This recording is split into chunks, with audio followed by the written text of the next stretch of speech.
इस कहानी की शुरुआत में हमें पानी की बहुत गहराइयों में एक न्यूक्लियर सबमरीन को दिखाया जाता है जो वहां पर फंस चुकी है। उसके अंदर कुछ लोग भी होते हैं जिन्हें बचाने के लिए 3 लोग आते हैं। ये तीनों के तीनों रेस्क्यू ड्राइवर्स हैं, जिनमें से एक का नाम जोनस है। अब ये उस बड़ी सबमरीन के अंदर जाकर वहां से सभी लोगों को अपनी सबमरीन में शिफ्ट कर लेते हैं और तभी जोनस को एहसास होता है कि इस सबमरीन को एक बहुत बड़ी क्रिएचर ने डुबाया है जिसके बारे में दुनिया को नहीं पता, और वो क्रिएचर अब उसकी सबमरीन पर भी हमला करने वाला है। वो समझ जाता है कि अगर वो यहाँ से नहीं निकला तो वो क्रिएचर इनकी सबमरीन को भी यहीं पर डुबा देगा। और अब भी उसके दोनों साथी उस बड़ी खराब सबमरीन के अंदर होते हैं। उसके पास इतना वक्त नहीं होता कि वो अपने साथियों को ऊपर लाए, क्योंकि अगर उसने ऐसा किया तो उसने जितने भी लोगों को बचाया है उनके साथ वो खुद भी मारा जाएगा। इसीलिए वो अपने दोनों साथियों को वहीं पर छोड़कर निकल जाता है। अगले पल सबमरीन ब्लास्ट हो जाता है जिससे उसके दोनों साथी मारे जाते हैं। इस घटना के 5 साल बाद दिखाया जाता है पानी के अंदर सबसे गहरा ट्रेंच बनाया गया है जहां पर एक रिसर्च सेंटर है ताकि पानी की इतनी गहराई में रिसर्च की जा सके। और इसे दुनिया के एक बहुत ही अमीर आदमी ने बनाया होता है जिसका नाम मॉरिस है। मॉरिस यहाँ पर डॉक्टर मिनवे और उसकी बेटी से मिलता है। मॉरिस उन्हें पानी के नीचे ट्रेंच में ले जाता है। पानी के नीचे इन्हें बहुत सारे क्रीचर्स दिखते हैं और मॉरिस चाहता है कि पानी से 11,000 मीटर नीचे एक टीम जाए ताकि वो देख सके कि नीचे क्या है। दरअसल वहां पर उन्हें एक लेयर दिख रही होती है जिसके बारे में इनका अंदाजा होता है कि शायद ये धरातल हो, यानी कि समंदर का अंत हो। और अब सबमरीन से 3 लोग, जिसमें एक ड्राइवर, दूसरी साइंटिस्ट और तीसरी जोनस की पत्नी होती है, सबमरीन से नीचे की तरफ बढ़ चलते हैं। इनके पास एक एडवांस रोबोट भी होता है जो पानी के अंदर रहने वाले क्रीचर्स के बारे में इन्हें बताएगा। जब ये और भी नीचे जाते हैं तो सबको पता चल जाता है कि जिसे धरातल समझ रहे थे वो धरातल नहीं है बल्कि थर्मोक्लिन हाइड्रोजन सल्फाइड की एक लेयर है। और जैसे जैसे नीचे पहुंचते हैं तो ऊपर से इनका कनेक्शन पूरी तरह से खत्म हो जाता है। साथ ही जो सबमरीन की ड्राइवर होती है वो कहती है कि पानी में कुछ है। आज से 5 साल पहले जोनस ने जो कहा था वो सच है। और अब इनका कनेक्शन जब पूरी तरह से टूट चुका है, ऊपर बैठे लोगों को समझ में आ जाता है कि इन तीनों की जान खतरे में है। वो तय करते हैं कि वो एक रेस्क्यू टीम को नीचे भेजेंगे, पर यहाँ पर जो डॉक्टर होते हैं वो कहते हैं कि नीचे किसी को भेजा नहीं जा सकता। आज तक इतनी नीचे कोई नहीं गया सिवाय एक आदमी के जिसका नाम जोनस है। वो 5 साल पहले इतनी नीचे गया था। और इसके बाद ये जोनस के पास जाते हैं, लेकिन जोनस इनकी मदद करने से मना कर देता है। पर उसे बताया जाता है कि तुम्हारी एक्स वाइफ भी उस सबमरीन में है।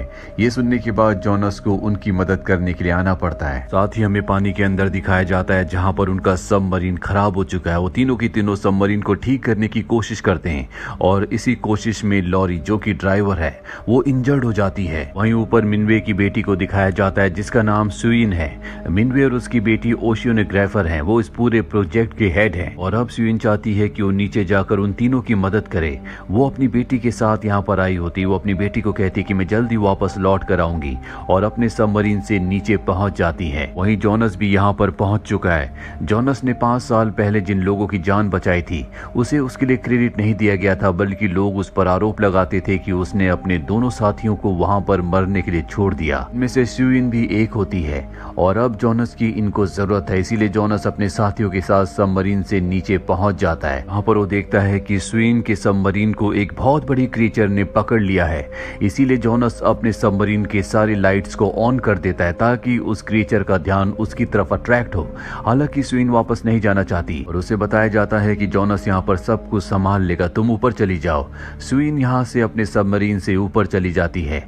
और अब जोनस अपने सबमरीन को उस दूसरे सबमरीन के साथ जोड़ता है जिसमें उसकी एक्स वाइफ और 2 और लोग फंसे हुए हैं। जोनस की एक्स वाइफ और दूसरी ड्राइवर ऊपर चली जाती है, लेकिन इनके साथ जो साइंटिस्ट होता है उसे पता चल जाता है कि वो विशाल क्रिएचर इन्हीं की तरफ आ रहा है। इसीलिए वो अपने सबमरीन का दरवाजा बंद कर देता है, अपने आप को अंदर ही कैद करके उस सबमरीन की सारी लाइट्स जला देता है, जिससे अब वो क्रिएचर उसकी तरफ आना शुरू हो जाता है।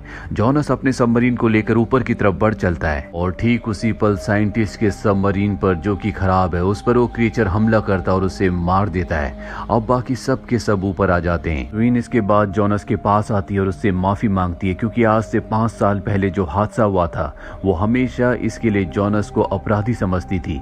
लेकिन अब उसे खुद जाने के बाद पता चल गया कि उसमें जोनस की कोई गलती नहीं थी, वहां के हालात ही ऐसे थे। ट्रेंच के अंदर सब लोगों की मीटिंग होती है, जहां पर इन्हें पता चलता है कि जब इन्होंने थर्मोक्लीन की लेयर को पार किया था तो सबमरीन की वजह से हाइड्रोजन सल्फाइड की जो लेयर थी वो ब्रेक हो चुकी है, यानी कि वहां पर एक होल बन चुका है, जिससे थर्मोक्लीन की लेयर के नीचे रहने वाला वो क्रिएचर अब ऊपर आ सकता है। आज तक उसी लेयर की वजह से वो समंदर के नीचे था। अब जब ये बात कर ही रहे होते हैं कि तभी इन्हें ट्रेंच में झटके महसूस होते हैं। ये समझ जाते हैं कि वो क्रिएचर ऊपर आ चुका है। ये सब के सब नीचे जाते हैं, जहां पर इन्हें ग्लास के ऊपर उस क्रिएचर के दांत के निशान दिखते हैं, जिसका मतलब वो अंदर आने की कोशिश कर रहा था। साथ ही इन्हें ये भी इंफॉर्मेशन मिलती है कि समंदर में 3 बड़ी बड़ी बोट्स अपने आप ही गायब हो गई। ये अपनी बोट से उस जगह जाते हैं जहां पर बोट्स गायब हुई थी। वहां पर किसी इंसान का कोई नामो निशान नहीं होता, सिर्फ वहां पर बोट्स का मलबा होता है, जिससे समझ जाते हैं कि ये उसी क्रिएचर का काम है। जानते हैं कि वो आसपास ही है और अब जॉनस पानी में उसके ऊपर ट्रैकर लगाने के लिए जाता है ताकि उसकी लोकेशन इन्हें पता चलती रहे। उसके ऊपर ट्रैकर लगाता है, लेकिन वो मेगलोडॉन उसे देख लेती है। वो उसका पीछा करती है। जॉनस के साथ ही उसे वापस खींचना शुरू कर देते हैं और इससे पहले कि वो जॉनस को अपने विशाल जबड़ों के अंदर दबाकर मार देती, जॉनस को उसके साथ ही बोट में ऊपर खींच लेते हैं। इस तरह से उसकी जान बच जाती है। पर अच्छी बात यह है कि अब इन्हें पता है कि वो मेगलोडॉन वो क्रिएचर कहां पर है। इसीलिए सुइन तय करती है कि वो एक बहुत बड़े प्लास्टिक की बोतल के अंदर समंदर के नीचे जाएगी। उसके पास वेनम का एक तीर दिया जाता है जो कि बहुत ही जहरीला है और इससे वो उस क्रिएचर को मारना चाहती है।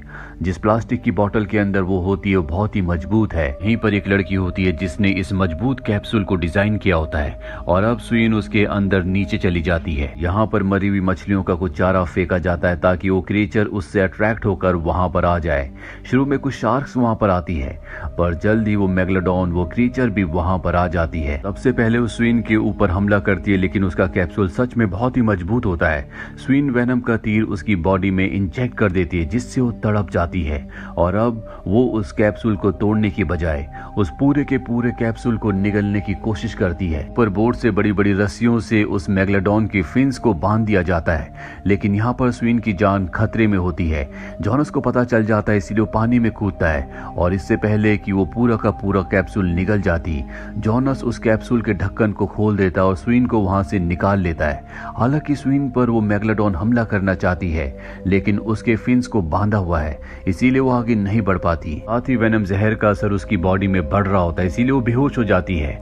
इसके बाद सुइन को ऊपर खींच कर लाया जाता है। सुइन जब होश में आती है तो वो जॉनस को थैंक्स कहती है और अब ये उस मेगलोडॉन को अपनी बड़ी बोट के ऊपर यहाँ से ले जाते हैं। सबके सब बहुत खुश होते हैं। इन्हें लगता है कि इन्होंने उस क्रिएचर को मार दिया है, लेकिन तभी उससे बड़ी मेगलोडॉन उसी मेगलोडॉन के ऊपर हमला करके उसे मार देती है। साथ ही यहाँ पर इनकी बोट भी पलट जाती है।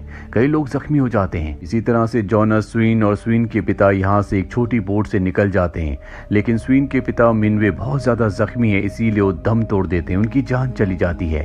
सुइन को अपने पिता की मौत से बहुत दुख होता है और वापस ये ट्रेंच पर आ जाते हैं जो समंदर के बीचों बीच होता है।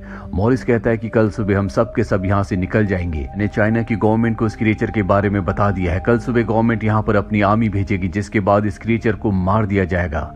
सब के सब इस बात से रिलैक्स हो जाते हैं, लेकिन मॉरिस ने ऐसा कुछ नहीं किया होता। रात को अपनी टीम के साथ जाता है और पानी में एक जगह जहां पर उसे बहुत बड़ा क्रिएचर दिखता है वहां पर बमबारी करता है, जिससे वो क्रिएचर मारा जाता है। अब मॉरिस अपनी टीम के साथ उस क्रिएचर के पास जाता है तो इन्हें पता चलता है कि ये मेगलोडॉन नहीं है जिसे मारना चाहते थे, बल्कि ये एक व्हेल मछली है। मॉरिस अपने लोगों से कहता है कि जल्दी से यहाँ से चलो, मेगलोडॉन इसे खाने के लिए यहाँ पर आने वाली होगी।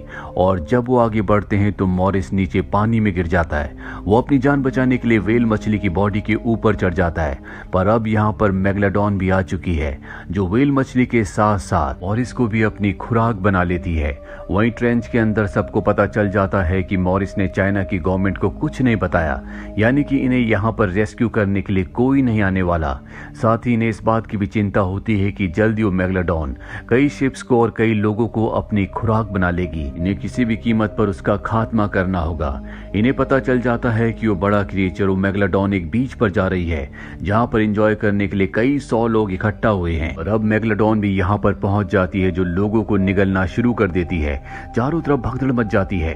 जॉनस भी अपने लोगों के साथ शिप से यहाँ तक पहुंच जाता है। जॉनस और स्वीन उन लोगों को बचाने के लिए अपने ग्लाइडर से पानी के अंदर उतर जाते हैं और मेगलोडॉन के ऊपर हमला कर देते हैं। लेकिन इतने छोटे ग्लाइडर से इतने बड़े मेगलोडॉन को मारना पूरी तरह से असंभव है। और एक पल ऐसा आता है जब जॉनस के सामने वो बड़ी मेगलोडॉन है जो उसके कई साथियों को पहले भी मार चुकी है।